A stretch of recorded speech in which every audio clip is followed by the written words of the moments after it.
right. Hello, everyone. Happy Friday. I'm really excited today to have Allie here. She is from Ready Robotics.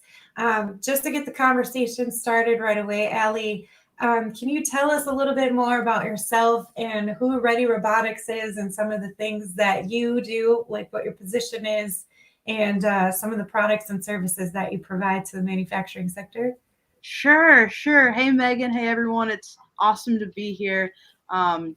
Thank you so much. It's been like a couple of months, I guess, and it's here. It's like already November. Yeah, that's But crazy. yeah, my name's Allie. I'm with Ready Robotics. Um, I am the rep or the manager over the Midwest for Ready Robotics for business development. And what we do at Ready is we have created, ultimately, it's like Windows for robots. And so it's a universal interface.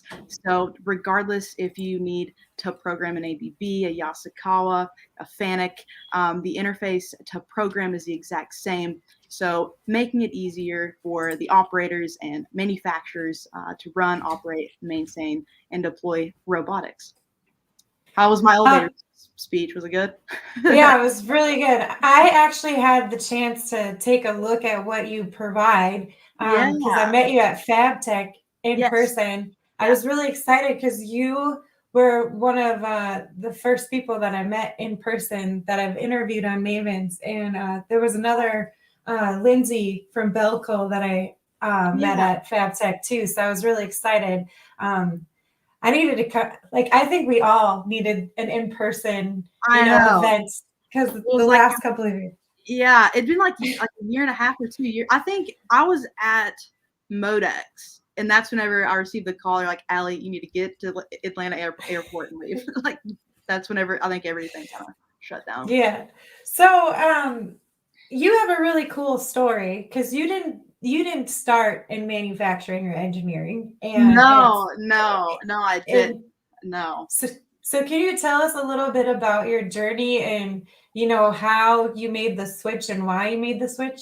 Sure. Yeah. No, it is an interesting story. I feel like a lot of my life it's kind of like happenstance, but I guess that's life though, right? So yeah, how I got into manufacturing is a little unique. For the latter half of my life, I was an athlete. I was a golfer. I went to UK. Let's go Cats for all my Cats fans out there. But along the way, I guess whenever I was in high school, and then through undergrad, my mom was beginning eCammy, which is a trade school that in the beginning the mission was to retrain miners in the coal industry. That's where we are out of in Eastern Kentucky, into manufacturing jobs. And so it's kind of funny, and I like to always include this whenever anyone asks, because I feel like a lot of good ideas always come from like on a napkin, And Yeah. so my mom and I guess I was in high school or like 8th grade, and we were eating dinner, and we wrapped up dinner, and we were discussing the school and her vision, and what she really wanted to do. And she's like, "What do you think about this?" And I was like, "Mom, I think it's a great idea. You should do it." And she's like, "Well, what about this name? East Kentucky Advanced Manufacturing Institute." I'm like, "It's a great name. What about an acronym? It's kind of like, that's a big long name. So we're writing on a napkin like eCammy, and I'm like, "What about this?" And I'd hand it to her, and she would do something and hand it back. And so that's kind of the genesis of eCammy and the logo. So that's where I really began to get into manufacturing, and just to be with her throughout the journey of eCammy, learning about machining. And now they're in robotics, so everything from the 6-axis robots to AGVs and AMRs. So really being exposed to that through high school and undergrad. And then I graduate, and it's like, what are you good at and what do you like? So then I thought, let's do robotics. So how did you end up with Ready Robotics then? And Yeah. you mentioned something too where Ready Robotics is connected with eCami, and you are not technically working with your mom, but you work with your mom. So what's that partnership like? Yeah, no, it's a great partnership, and I had actually met the Ready guys probably about a year and a half ago.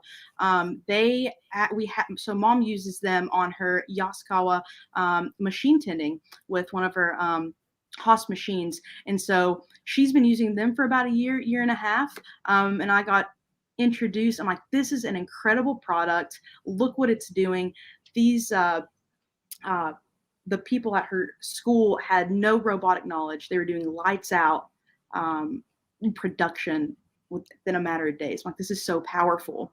And I got linked up with them. They had an opening, and here I am.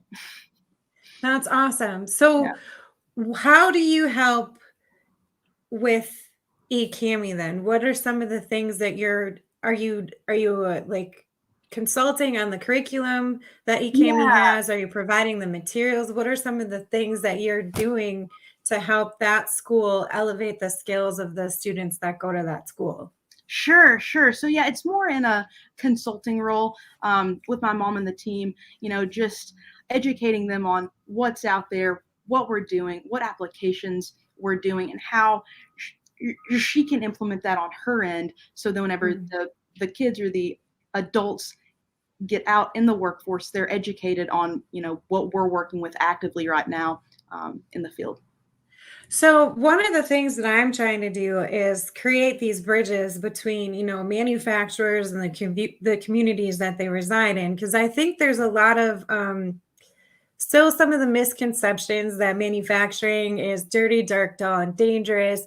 But then there's also a disconnect, with some of these upcoming positions that are going to be available, the future of manufacturing.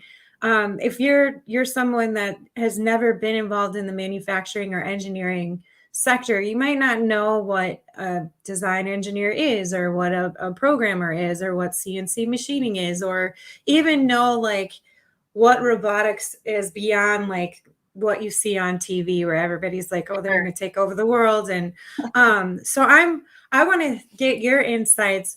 What sort of skill sets do you think anyone who works in robotics kind of gain having access to that part of the sector? Sure. No, that's an awesome question. I think robotics is just an incredible marriage between engineering and mathematics, but also being very creative, right? Because in robotics and automation and manufacturing, we're always trying to make it better. And I think having robotics and introducing that in education and the curriculum really allows, if it's early on, the kids to know, number one, the careers that are out there. University isn't for everyone. And so you can go to a trade school and have an incredible career. There's so many opportunities out there. But also, I think in education, everyone wants you to be in like a box. And I think having robotics and automation introduced early on really allows, and it is more of an outlet for kids to think outside the box, to problem solve, use mathematics, and to be creative all at the same time. And I think some really cool things could happen and could help all of us, right? Because they're the future. They're who we're going to be relying on, and my kids will, and your kids, right on down the line. So I think it's really, really paramount to have that included more in education today. So when I think of the robotics, I immediately go to the first robotics competition. Yeah.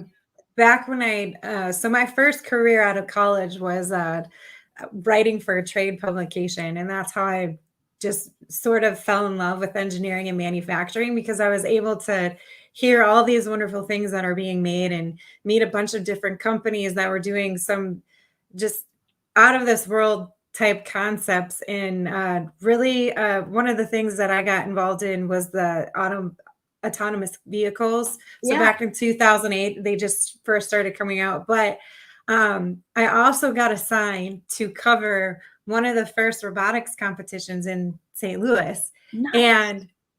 And I didn't know what to expect. Like, I heard about it through all of my contacts, never saw it before or even attended it before. And when I got there, I was just completely overwhelmed on how much these kids knew and Yeah. understood about different types of manufacturing, how they knew how to program their robots, the tools that they were using, the companies that they were talking about and connecting with. I was just so blown away with their work ethic, their motivation. And I got really nervous and intimidated talking to some of these students because I was just like, wow, I just feel really dumb because they're just like, They're 11, 12 years old, right? yeah.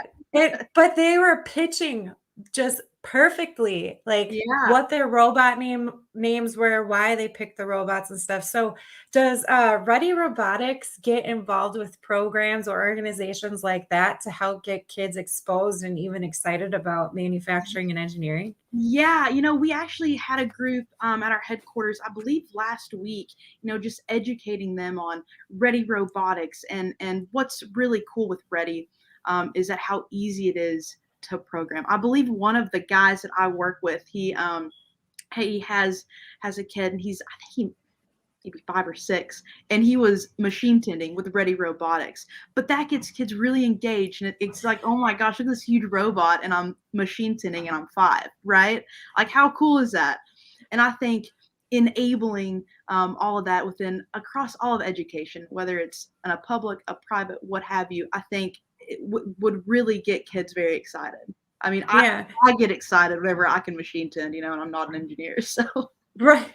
Well, when I was looking at your application at FabTech too, I was just like, wow, this is something that my kids could probably do because it's just such a simple way that you lay it out and Exactly. just kind of have that drag and drop feature. Yeah, flow chart. And Yeah. yeah, and I would be interested in hearing about other people's opinions because I feel like some people kind of stick at their nose if something's made easier because then they feel like they're irrelevant for all the hard work that they did. But it's like, we want these kinds of applications because they're less intimidating, I think, for someone like myself who might think, I'm not really good at math or science or putting things together logically. So that would be perfect, for someone Exactly. like me and more inviting. And another thing that I was just thinking of, so I have 2 toddler boys, and then I have my daughter who's always connected to her phone. But the way that we use our phones and technology is very similar to what you have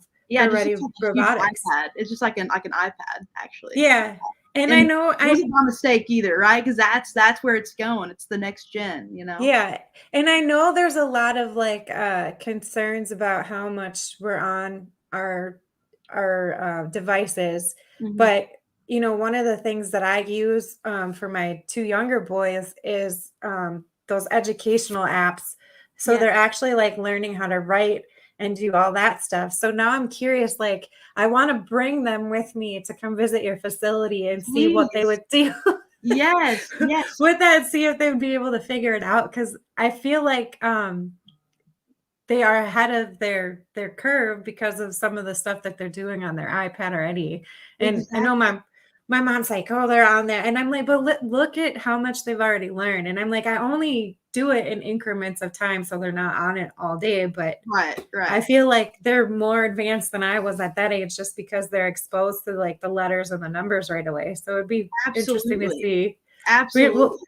I'll have to do that because you're in Kentucky and I love that state because it's all my favorite whiskeys are made out there. So I'm gonna have to We come do have a that. little bit of bourbon out here. A Yeah. little bit of bourbon. So to get back to robotics and manufacturing, Yeah, yeah, some of the biggest fears and misconceptions about robotics, like I mentioned before, is a lot of people think, they're gonna take away jobs yeah. Mhm.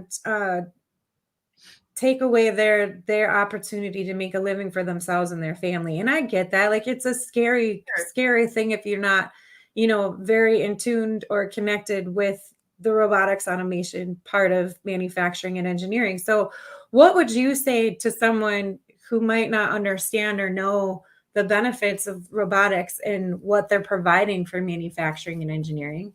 Sure. And it's an interesting topic, and I'm really excited that we're discussing this because, I've not been in the industry that long, just a couple years. But a lot of times, and I've been in a lot of facilities, and we're in there looking at applications, and it's really manual, right? So we're trying to automate those. And you have a lot of folks that they're just doing this all day, 8, 9, or 10 hours a day. And it's rough on it. It'd be rough on anyone. But whenever we're in there, and the narrative is, you will take my job. We've all heard it, right, in the industry. This is gonna take my job. Like, please get out of here, But what I've heard is really the opposite. It's like, hey, is this gonna help me? Is this gonna help me do my job? And the answer is yes. Whenever we're automating like a task, and you have an operator, like I said, and this is what they're doing all day. We're reallocating that operator to maybe manage an area of robotics, or maybe they're going to manage like a line or 2 or 3. And so their quality of life goes up, and they're just managing these areas. And I think, us having the discussion around more of that, of what you can do and how it's going to improve your job. And robotics, they're creating higher paying jobs. There's higher retention rates, and less of the turnover. So I think us kind of having the discussion more around what it's doing, not so much of what it's replacing, and the microcosms of that. Yeah. So we got a few comments in here. Kathy Saint wanted to know if there were going to be a recording. Yep, there's always a recording after we do our live broadcast. That will be available on YouTube, also on some of our podcast channels. And then Aaron Prather, I love him. Love you, Aaron. You don't need to reinvent the wheel. Use the technology and no-code process that the kids already know. Ready does that. That's amazing. And I think another thing that people need to look at as well too is with the manufacturing skills gap. Like, it's getting bigger and bigger, and we need to find creative ways to help, manufacturers fill some of those positions. And with some of those manual tasks like you were talking about, robotics, I think, is that answer, and it's going to help close that skills gap a little bit. So what do you think about that? What are your insights about that? Absolutely. And robots and automation, it's not going to go anywhere, and the gap, like you said, it's just going to keep getting bigger and bigger. So I think all of us really leaning into that and really embracing automation, and more of a collaborative sense of how we're going to work with it, how the operators and the teammates, we're going to work with the automation, and then our jobs are from this to more value-added, human meant for tasks. Let the robots do all that mundane work, right, that no one wants to do, and let's get really excited about all the jobs that it'll create along the way. Right. And then we have a few more, Gail, more great insights, Meaghan Ziemba, and good to hear from Alessandra Walker. Thank you so much, Gail. Always a pleasure to have you support Mavens and everything that we discussed. Courtney, that part 100%. Gail, automation can help us use our brain power for other tasks too, and using our curious brain as well. I 100% agree. And then Courtney, every robot I've integrated has made someone happy that I don't have to do that anymore. Exactly. No, that's exactly right, Courtney. Like, that's the majority of the feedback that I get is like, I don't have to do this anymore. Thank you. Boom, Al with the mic drop.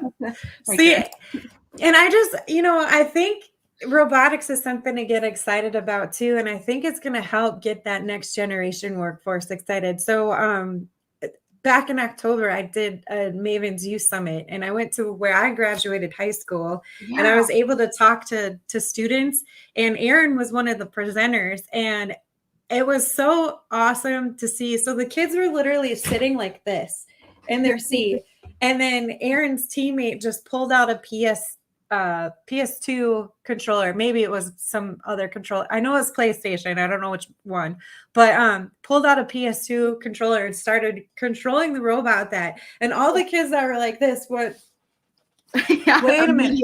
Immediately, yes. You mean I can do this at my house? And I'm like, yeah, absolutely. And they were like, can we talk to that guy? Like, we want to know more. So it was just really interesting to see them just kind of like, wait a minute, I connect with that. And I just feel like robotics is that fun area It that is. that can really engage students. So from one marketer to another, because you do a lot of the marketing stuff for Ready as well. Um, what are some of the top things manufacturers need to do today to kind of improve their marketing efforts and get people really engaged, not just from their customers, but also within their community? Because I feel like that's one of the ways we're going to help solve the skills gap is getting in front of these kids, Sure. exposing them to what we're making and building. So what are some suggestions or tips you can give manufacturers who might not be doing a great job on their marketing efforts? Yeah, and I think this is an awesome question because manufacturing and robotics and automation and marketing, it's a little niche, right? And the reason why I think is because, you have the new gen and the older gen.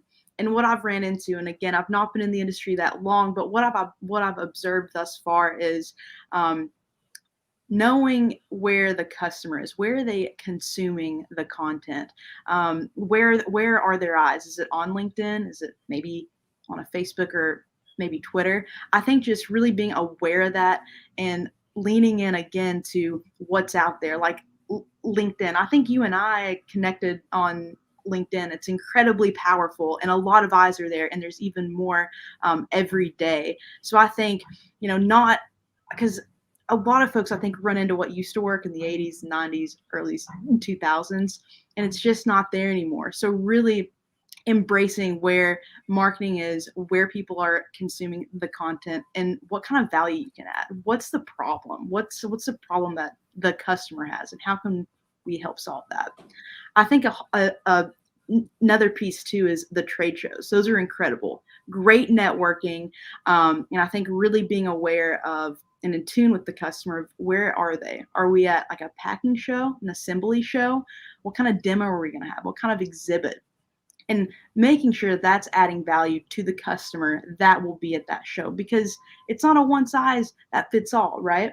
So I think really being aware of that and knowing what the customer wants and where you can add value.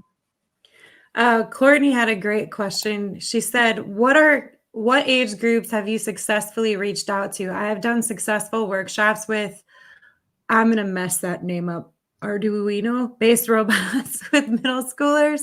I play with 6-axis arms and other big toys. How interested are younger kids in the scary big robots? We want to bring more demos to younger kiddos. I think that's an interesting question. Do you have experience with that? I from what I know with eCammy, my mom has the high school group, which I guess is anywhere from 15 to 18, I guess would be high school. And she has a class for it. And so they're incredibly interested. I think I don't have a lot of exposure to the younger kids yet, but like I said, with the example with the guy that I work with and his kids, this was a huge FANUC that the kid was operating with Ready. So I think they're very excited. If they were exposed, I think they would be very excited. I think she brings up a good point, though, that some of those robots can look like kind of creepy looking, like spiders or something, which completely freak me out. But yeah, I think if you start out smaller, like Lego does a really good job, and I know First Robotics incorporates a lot of Lego with the younger kids, sure. where they can build like moving pieces and control it that way.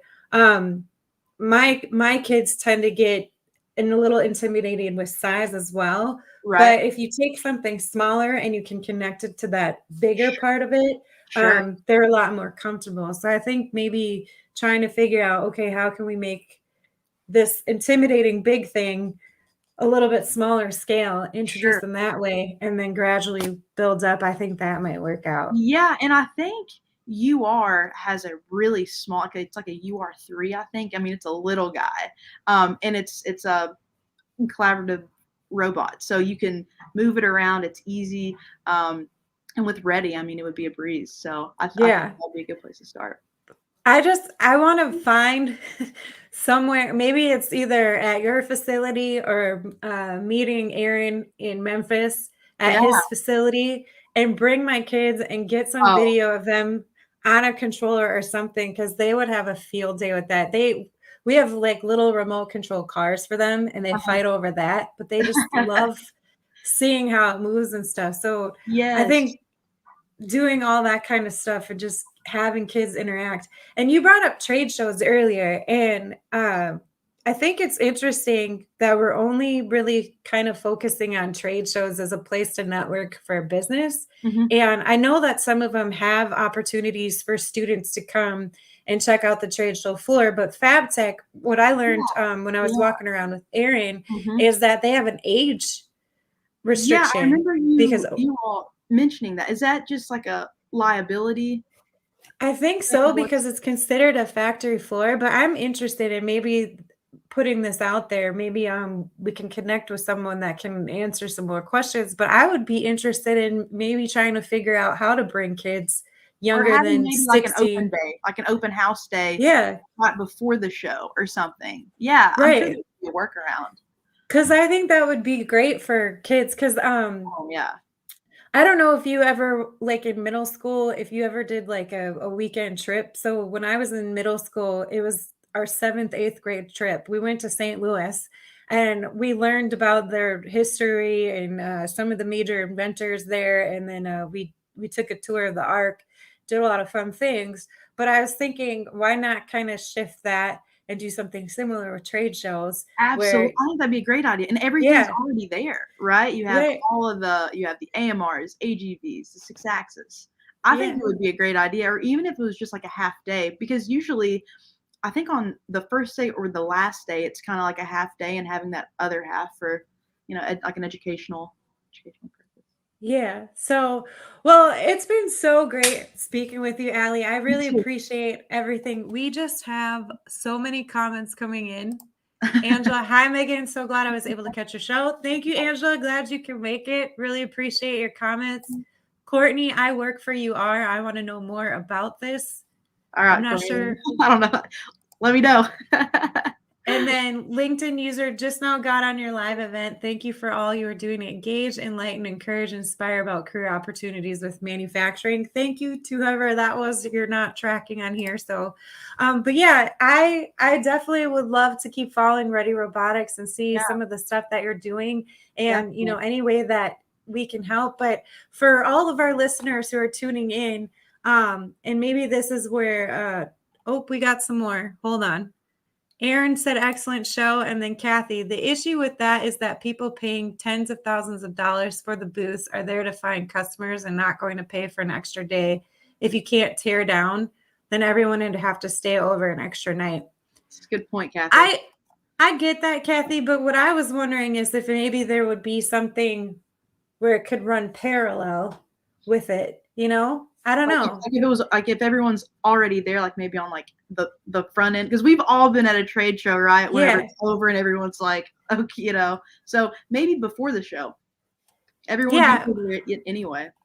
Or even have like a separate section. But again, we have all those costs and stuff that we got to take in Yeah, consideration. And yeah. I just wish there was a way that we could figure that out, because I know kids have to see something to be really excited about it, Maybe we could do like, yeah, absolutely. Maybe we could get a huge RV van, strip it, and just do all robotics in it, and it could be like a mobile trade show. So Right. maybe we could get like a sponsorship from someone.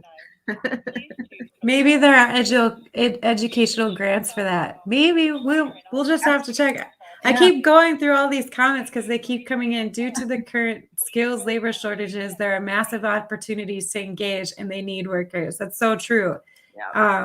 And then Aaron, then lose out of the long-term investment of your future workforce. Kathy, I do think we should try and do a lunchtime open house for kids at shows. That's a good idea. There you go. I think that's Really good idea. great.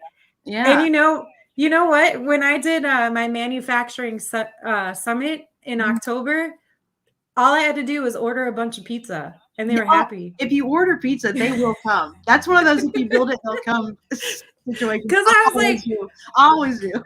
right. And I was talking to I'm just gonna keep displaying all these comments while Allie and I talk on here. There's a company that does that, mobile modular training labs. Looking that up, Kathy. Thank you so much. Show them what they don't know. Yes, sponsorships are available. Fantastic. But I remember working with the high school careers coach at Bullitt Memorial, and I was asking her, I was like, I don't know what to feed these kids. What like, are there allergies I need to worry about? Because, you know, we have all Right. these new allergies coming up. Sure. She goes, honestly, she's like, plain cheese pizza and some kind of meat pizza. And she's like, they'll be fine. So I was like, okay, sold. And they were like, can we get any more of this pizza? Like, that was one of their highlights of the day. It was hilarious. Nice. So, it always works. It never fails. Right. And it's low budget. So you're not going to spend a ton of money on pizza. And whoever does the pizza, I'm sure they could do a sponsorship and get a ton of money just doing the pizza stuff.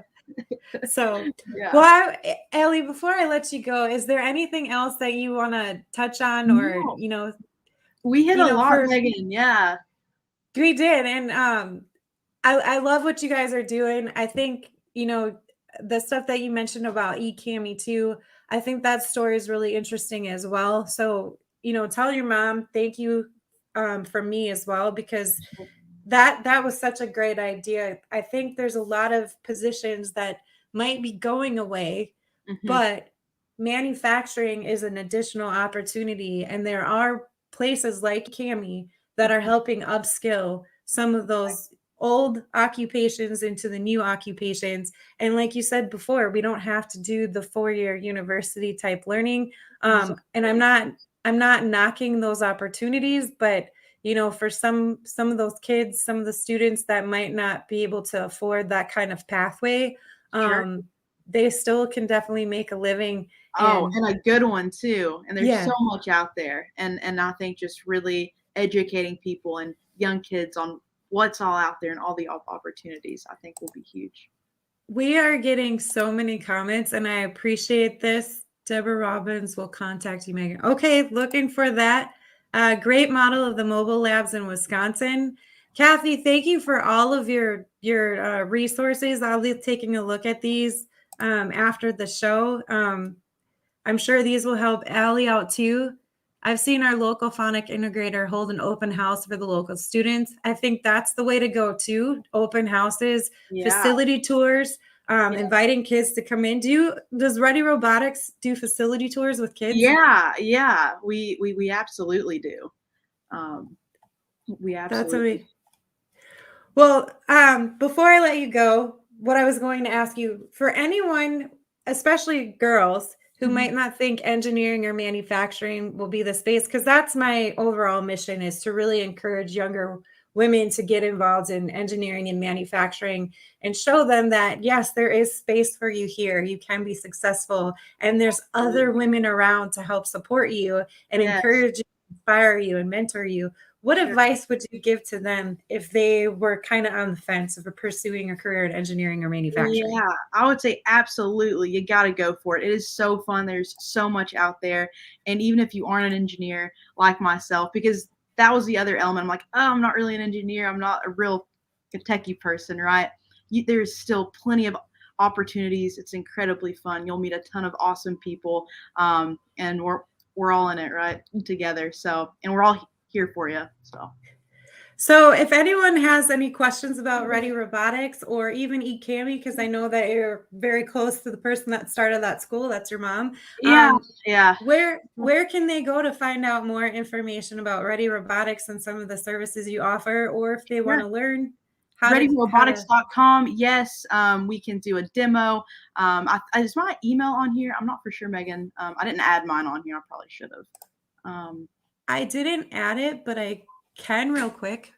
No, cool. And LinkedIn, I'm on LinkedIn. Please reach out to me. Would be happy to connect you to the right folks. And we need to get my mom on here too. So absolutely, I'd love to talk to her. Can you just shout out your email? Yes, it's ale.walker@ready-robotics.com. Okay, that's real easy. If you guys missed that, contact me. I can connect you with Allie too through an email introduction. I have no problems doing that. Allie, again, thank you so much for everything that you're doing and for joining us on Mavens of Manufacturing. I definitely will make it out to Kentucky one of these days. We'll do a bourbon tour. It'll be great. Yes, that would be awesome. Well, Everyone that's listening, thank you for joining another episode of Mavens of Manufacturing. Have a great weekend and tune in again next week for another episode. Have a great weekend, everyone. See you guys. Bye. Bye. This episode of Mavens of Manufacturing has been sponsored by Thinker. Thinker helps solve meaningful, measurable problems for organizations that change the world. Grow your business, reduce your risk at thinkerventures.com. That's thinkerventures.com.